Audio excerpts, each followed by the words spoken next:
My name is Marjolein Baghuis, and I call myself a catalyst for positive change. And what that means is I help especially companies, but also other type of organizations, combine sustainability with how they make money, rather than having sustainability out in a corner all by itself, quite isolated from how value is really created by companies. And I do that for big and small companies.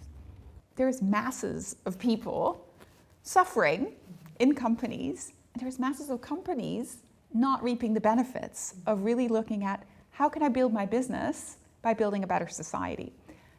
There was a moment when at this NGO there was a cycle of creating new guidelines, new standards, and the moment came to launch them. And this was about a year after I had this meeting in Japan.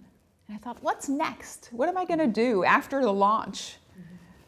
And I thought, I'm going to relaunch myself. I'm going to reinvent myself and work with the people rather than be the ivory tower standard setter, which I loved working there, don't get me wrong, but it's a very different role. You don't get to be as close to the real problems and have a voice and a stake in solving the disconnect in companies that I now can do for companies big and small.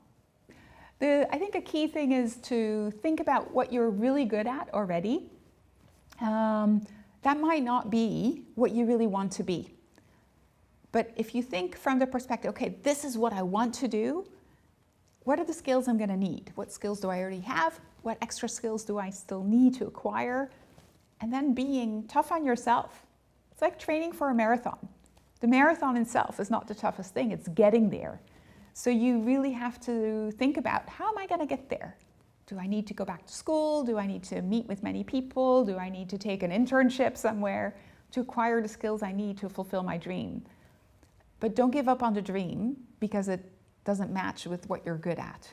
Start from what you want to be good at and think of how to get there.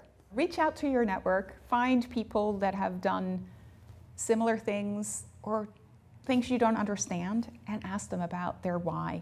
Why are they doing it? And especially the people where you don't understand what they're doing. Because that's where the interesting stories are. That's where you find their real inspiration, and that helps fuel yours. Your inspiration will come from within. It's not going to change your inspiration, but it will help you find the right words for it and find the right stepping stones, and asking people not just for their why are they doing this, but also how they got there. The what is usually quite obvious, but start from the why.